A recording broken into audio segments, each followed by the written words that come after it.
La voix de Whitney Houston ne pouvait peut-être pas briser le verre, mais c'est l'une des vocalisations les plus puissantes que le monde ait jamais entendues. Ses talents étaient suffisants pour la propulser au sommet des charts musicaux, notamment avec des grands succès comme I Wanna Dance with Somebody et Run to You, avant qu'elle ne décède malheureusement à seulement 48 ans. Malheureusement, sa vie n'a pas été marquée seulement par la hauteur de ses notes, mais aussi par les bas des controverses et des rumeurs dans lesquelles elle était impliquée, y compris la véritable identité de sa mère. Cissy Houston, supposée être la mère de Whitney, a finalement révélé la vérité derrière les rumeurs. Teresa Graves. Internet est un endroit sauvage, mais aussi fou qu'il soit, il a également servi beaucoup de personnes positivement. Dans le cas de Whitney, cependant, il semble que ce soit le premier cas, car les utilisateurs se sont rapidement emparés de la rumeur, selon laquelle Teresa Graves, une chanteuse qui partageait une ressemblance frappante avec Whitney Houston, était en réalité sa mère biologique. Pour ceux qui ne connaissent pas Teresa, elle était une actrice et chanteuse née au Texas, renommée pour son rôle de détective de police infiltrée Christy Love dans la série policière d'ABC des années 1970, Get Christy Love. Elle détenait la distinction d'être la première femme noire à tenir la vedette d'une émission télévisée d'1 heure, ainsi que la première pour une série dramatique. Bien que la série ait eu une courte durée, elle a laissé un impact durable, en particulier parmi les jeunes filles noires qui trouvaient une source de pouvoir en voyant quelqu'un qui leur ressemblait à l'écran. Malgré sa retraite d'actrice au début des années 1980 pour se consacrer à la foi des témoins de Jéhovah, Teresa est tragiquement décédée dans un incendie à Los Angeles en 2002, avec beaucoup de ses voisins ignorant son passé illustre dans l'industrie du divertissement. Il est intéressant de noter que certaines photos montrent une ressemblance frappante entre les deux femmes et leur voix parlée, et nous devons examiner la vie de Whitney pour voir où leurs chemins auraient pu se croiser. L'enfance et la carrière de Whitney. Whitney Houston pouvait passer sans effort des registres aigus aux registres graves. Armée de cette capacité, de son talent, de son travail acharné et de son amour pour l'art, elle a réussi à devenir une icône dans l'industrie.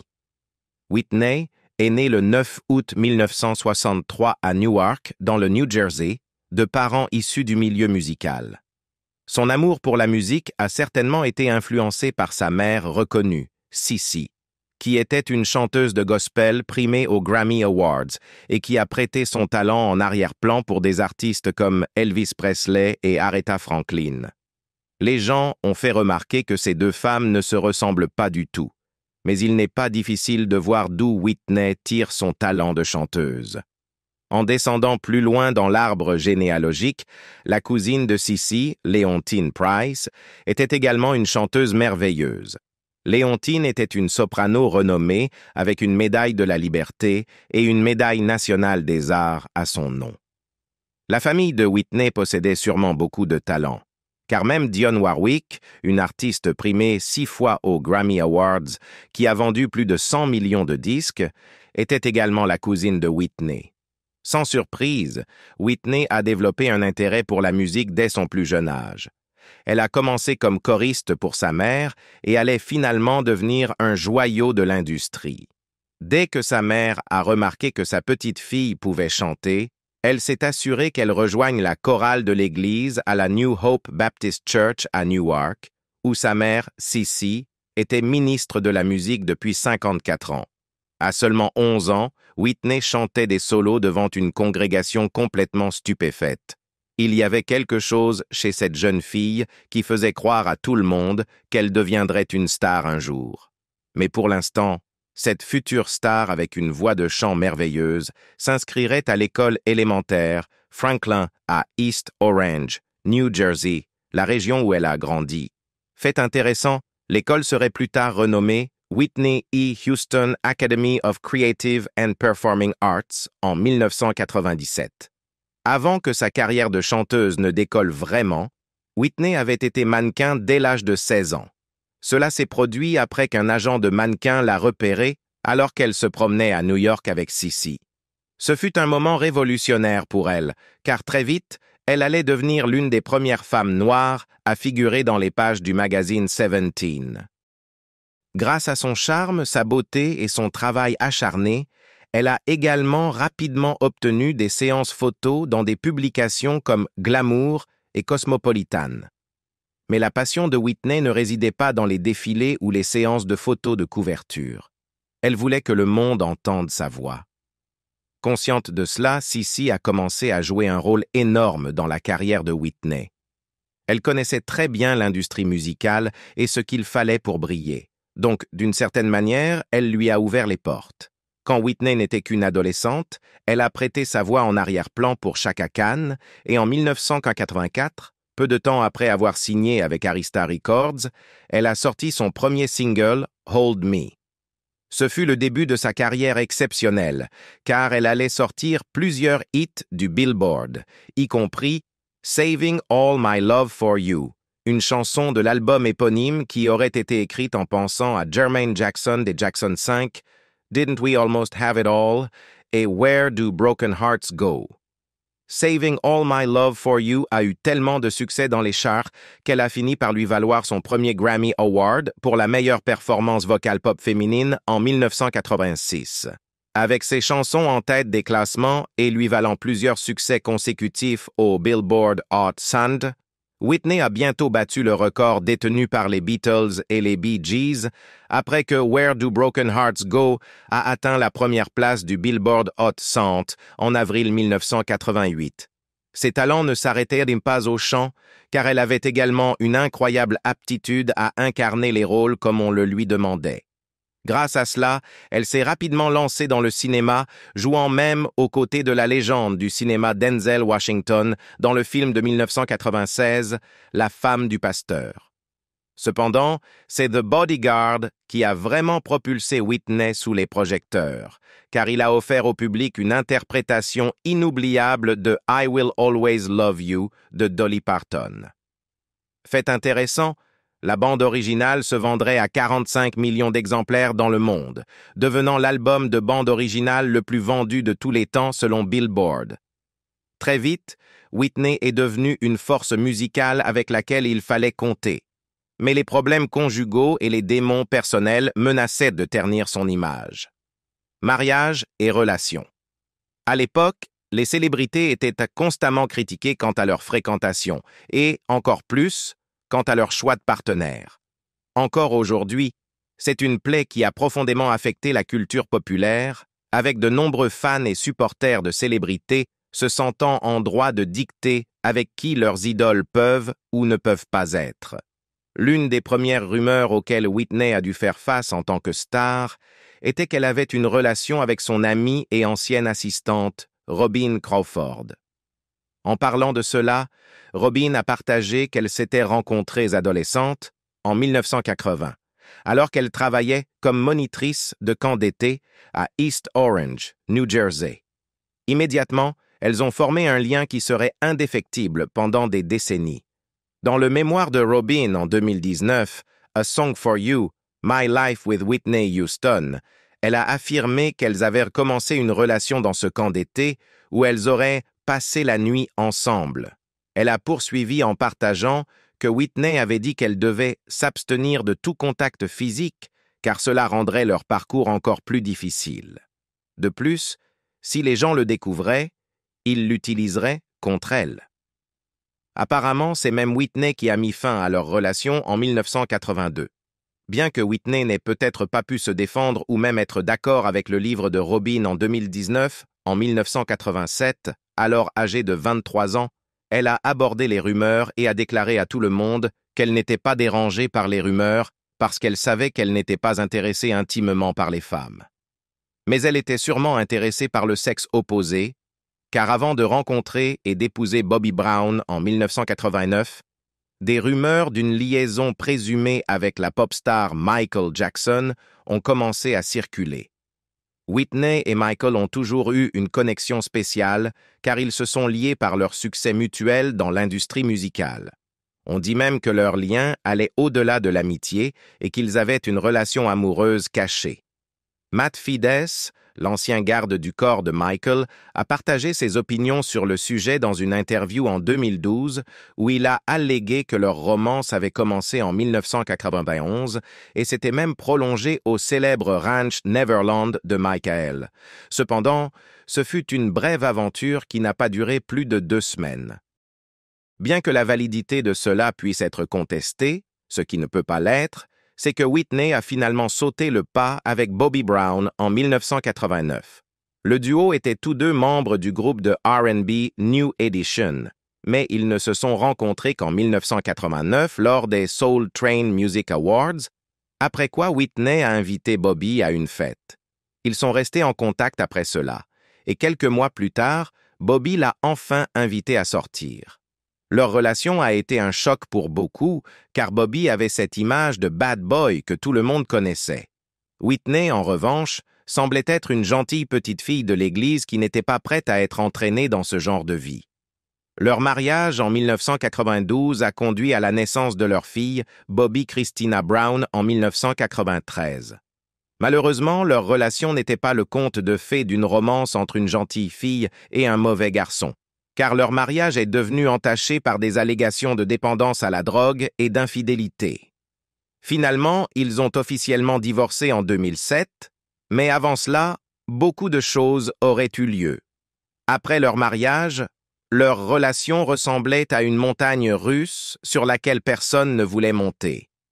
Ils étaient peut-être tous deux extrêmement réussis dans leur carrière, mais ils ont malheureusement aussi lutté avec de nombreux problèmes, y compris la dépendance, l'alcoolisme et les conflits conjugaux. Le duo avait initialement été attirés l'un par l'autre en raison de leurs origines similaires, mais très vite, ils ont commencé à se connecter sur un plan musical. Bobby a également partagé que Whitney a eu une grande influence sur sa musique, car non seulement elle lui a appris à utiliser sa voix, mais elle lui a aussi appris comment mélanger ses notes de manière appropriée, et même comment couper sa voix lorsque cela était nécessaire. En retour, il lui a appris à danser. Au début, elle n'était pas très à l'aise avec la danse car elle n'avait pas beaucoup de rythme, mais elle avait un certain flair, et avec les deux travaillant ensemble, elle est vite devenue bonne dans ce domaine. Selon Bobby, ils pensent qu'ils se sont améliorés mutuellement en tant qu'artistes. Des amis du couple ont également partagé qu'ils semblaient avoir une connexion spéciale et étaient incroyablement proches. C'était presque comme un moment Bonnie et Clyde, eux contre le monde. Malheureusement, ils avaient tous deux lutté contre la dépendance avant leur mariage et au fil des années, leurs défis ont augmenté de manière exponentielle. Bobby a été arrêté pour des accusations liées à la conduite en état d'ivresse et même à la possession, tandis que Whitney cherchait constamment un traitement en cure de désintoxication. C'était principalement la raison de leur lutte, comme Bobby l'a partagé plus tard dans un documentaire de 2022, qu'ils seraient encore ensemble si ce n'était pour tout ce qu'ils avaient traversé. En 2016, une source a partagé que Whitney l'aimait vraiment, car d'une certaine manière, Bobby apportait une sorte de stabilité dans sa vie et elle avait quelqu'un qui se souciait vraiment d'elle. Malheureusement, la dépendance est devenue trop lourde à gérer pour l'un comme pour l'autre, et cela a rapidement dégénéré en quelque chose de totalement destructeur. En 2016, Bobby a partagé que la dépendance de Whitney s'était intensifiée après la naissance de leur fille. Il a théorisé que c'était peut-être parce qu'elle ne pouvait pas se droguer pendant toute la durée de sa grossesse, alors quand elle a recommencé, elle y est allée avec une vengeance. Il a ajouté qu'il essayait de la contenir, mais il ne pouvait pas la surveiller en permanence car elle faisait ce qu'elle voulait.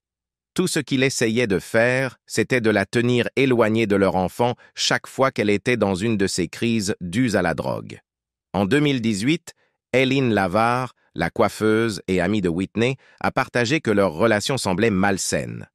Le problème n'était pas qu'ils ne s'aimaient pas, mais plutôt qu'ils aggravaient mutuellement leur dépendance. En juin 1993, Whitney a défendu le caractère de Bobby, niant les rumeurs selon lesquelles il était un coureur de jupons. Elle a expliqué qu'il n'avait jamais manqué de respect à aucune femme et qu'il était un être humain respectable, élevé avec respect. Cependant, Après une débâcle concernant une fausse couche présumée de Whitney, leur romance a commencé à s'éteindre lentement. Le 21 juillet 1997, Whitney a été blessée alors qu'elle était en vacances avec Bobby à Capri, en Italie, sur un yacht qu'ils avaient affrété au large des côtes. La blessure était si grave qu'elle a dû recevoir 2 points de suture pour refermer une coupure de 5 cm sur sa joue gauche. Elle a également dit à la police qu'elle avait heurté un rocher en nageant, mais un membre de l'équipage a affirmé le contraire, déclarant que la blessure s'était produite alors qu'elle était sur le bateau et non à l'extérieur. Naturellement, cela a conduit beaucoup à croire que Bobby était impliqué d'une manière ou d'une autre. Cependant, il a nié les rumeurs et en 1989, Whitney est de nouveau sortie pour défendre son mariage avec lui, affirmant qu'il ne se disputait pas tout le temps et qu'il ne levait pas la main sur elle. Elle a même affirmé qu'il était un gentil monsieur. Le 7 décembre 2003, Bobby aurait levé la main sur Whitney. La police s'est précipitée pour vérifier la source d'un appel de Houston le 7 décembre 2003. Les allégations étaient que Bobby l'avait frappé avec une main ouverte, mais il s'agissait d'une confrontation verbale qui a finalement conduit à une confrontation physique.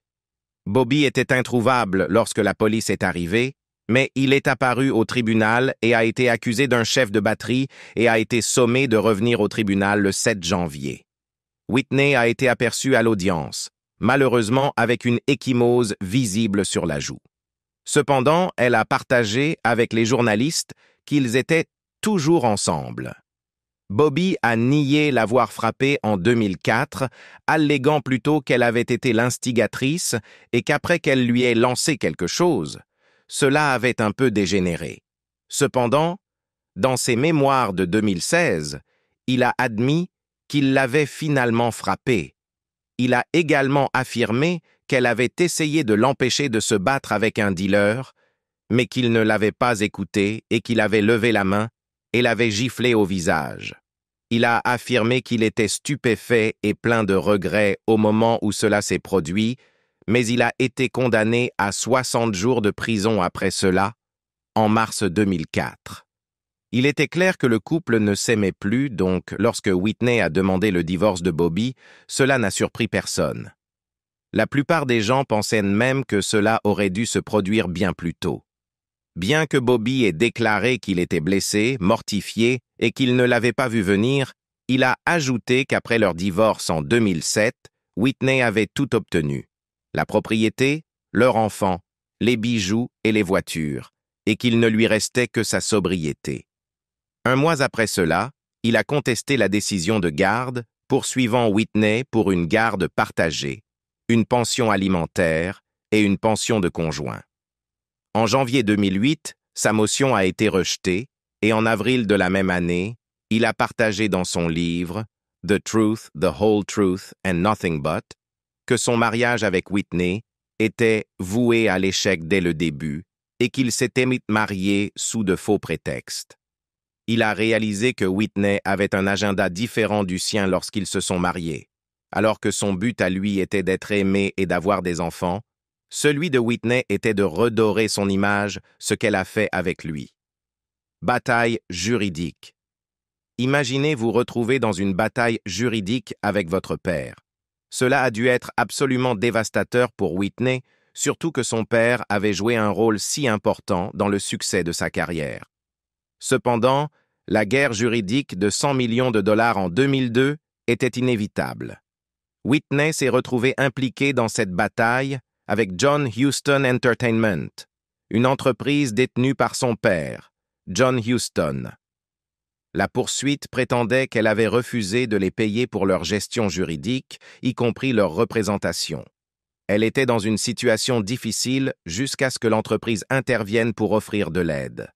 La plainte affirmait également que la société de gestion avait aidé Whitney à obtenir un contrat de 100 millions de dollars avec Arista Records, mais quand ils ont demandé à être payés pour leurs services, la société a été refusée. Bien que la porte-parole de Whitney basée à Los Angeles ait partagé que John, qui avait 81 ans à l'époque, n'avait rien à voir avec cela, son avocat a affirmé le contraire, déclarant que John était bien au courant et soutenait complètement la société. Malheureusement, John est décédé l'année suivante car il avait des problèmes de santé. Mais heureusement, avant sa mort, Whitney a déclaré qu'elle s'était réconciliée avec lui. Après son décès, son associé en affaires, John Skinner, a décidé de continuer à poursuivre l'affaire. Finalement, celle-ci a été rejetée par un juge de la Cour supérieure du New Jersey en 2004. Interview avec Diane Sawyer.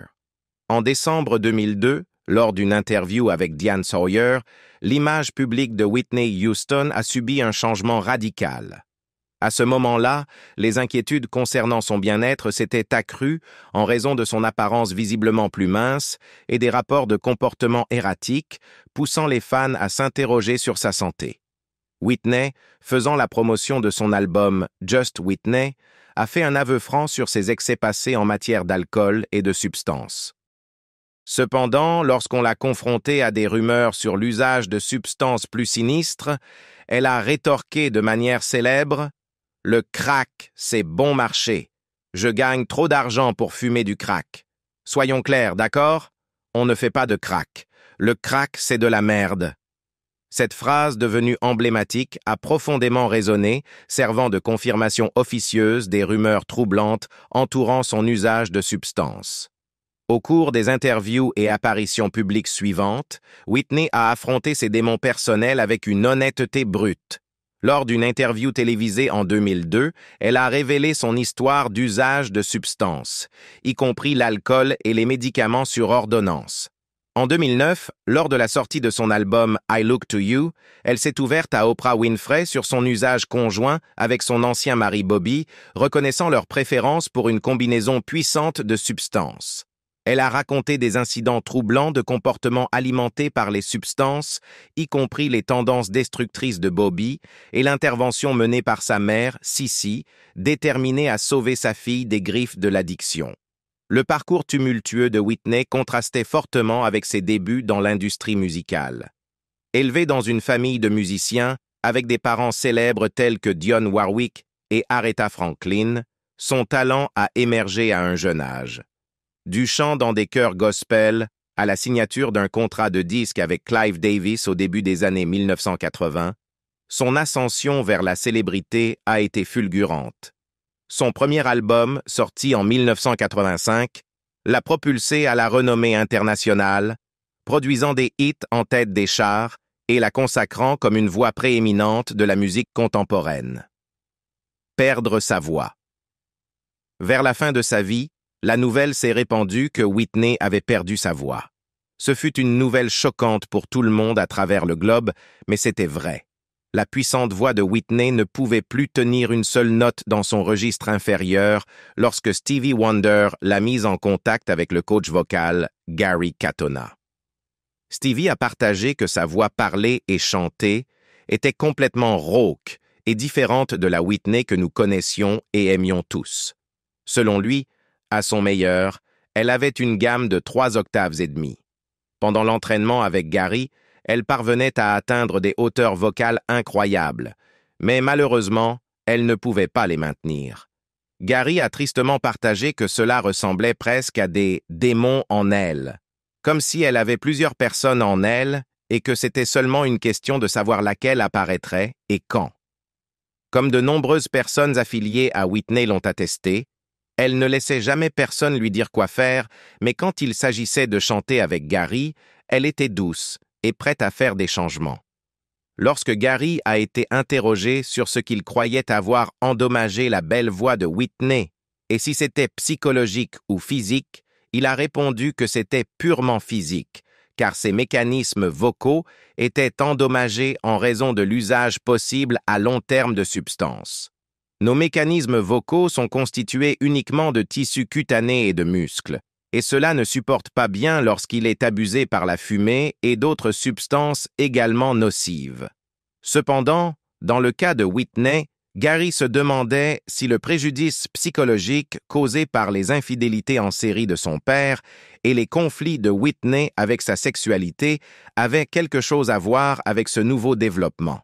Gary a également blâmé le show business, car après avoir travaillé avec de nombreuses célébrités, de Freddie Garrity, de Freddie and the Dreamers, à Seal, Il a remarqué que ces artistes étaient placés sur un piédestal qui les obligeait à paraître parfaits en tout temps. Il a partagé que les êtres humains ne sont pas faits pour être vus comme parfaits. C'est pourquoi dire à quelqu'un qu'il n'est pas seulement beau, mais parfait, ravage sa vie. Gary a tristement expliqué qu'il n'avait pas eu assez de temps avec elle car s'il en avait eu, il croyait qu'il aurait pu sauver sa voix parce qu'elle était prête à faire un tournant pour elle-même. Cependant, elle n'aurait pas la chance de chanter avec cette merveilleuse voix de Whitney que nous connaissons et aimons tous, car sa vie allait malheureusement bientôt se terminer. La mort de Whitney Houston et ses conséquences.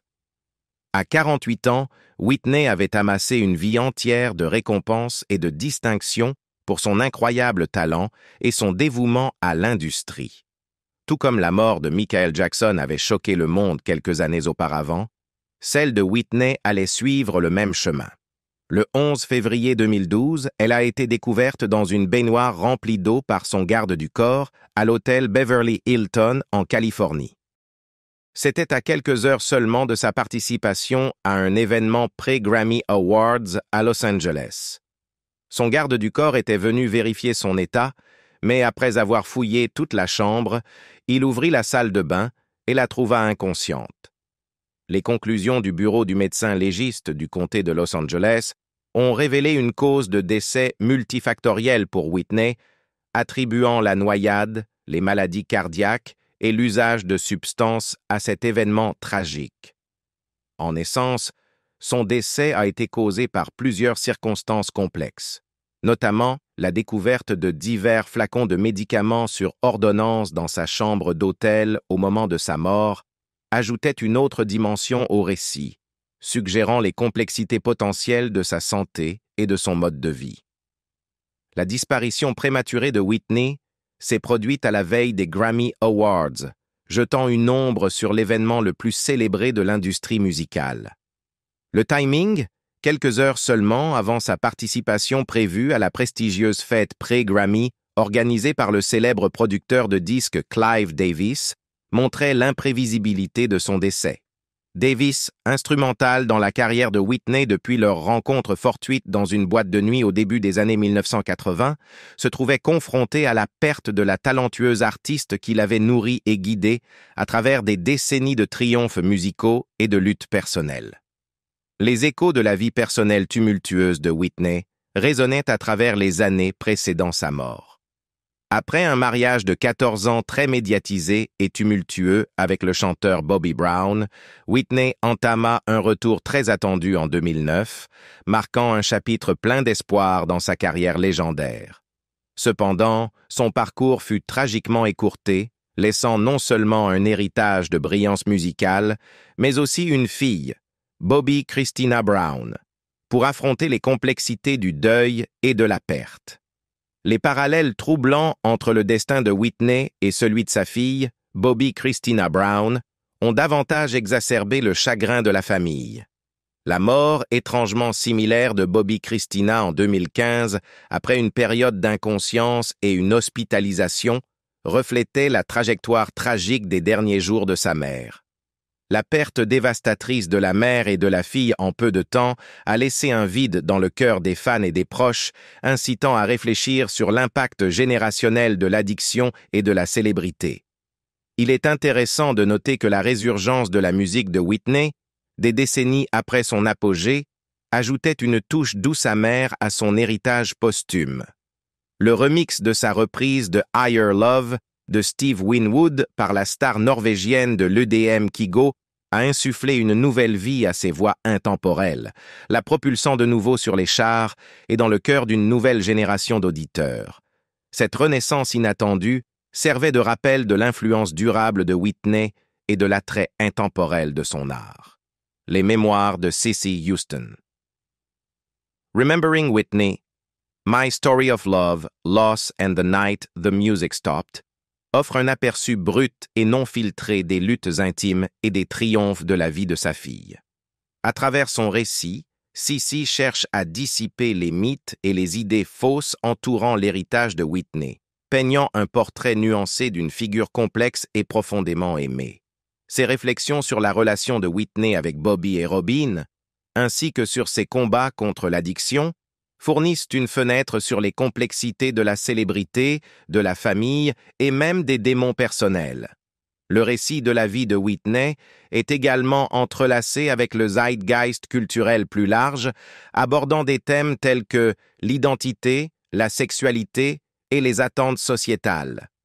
Les rumeurs entourant sa prétendue relation avec Robin ont alimenté la spéculation et l'examen minutieux, et même les spéculations sur sa mère biologique ont mis en lumière les défis de la gestion des relations personnelles sous le regard impitoyable du public.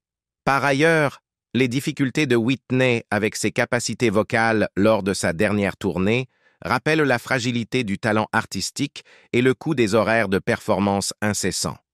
Les pressions pour maintenir sa voix légendaire face au vieillissement et aux critiques des fans et des critiques ont affecté le bien-être de Whitney, contribuant à un cycle de doute de soi et de vulnérabilité. Sa dépendance ultérieure aux drogues comme mécanisme d'adaptation révèle l'interaction complexe entre la célébrité, l'addiction et la poursuite incessante de la perfection. En fin de compte, Sissi n'a jamais vraiment commenté les rumeurs entourant la naissance de sa fille, mais ses réflexions sur le deuil et l'acceptation ont offert une chance de clore le chapitre de l'histoire de Whitney. À travers ses paroles, il est évident qu'elle a vraiment lutté avec la perte écrasante de sa fille, trouvant du réconfort dans les souvenirs et les moments partagés. La voix de Whitney a peut-être été réduite au silence par la mort, mais son esprit continue de résonner à travers les chansons classiques et les souvenirs durables qu'elle a laissés, assurant que son histoire sera racontée pour les générations à venir. Avez-vous déjà envisagé que Teresa pourrait être la mère biologique de Whitney? Si oui, faites-le nous savoir pourquoi dans les commentaires ci-dessous.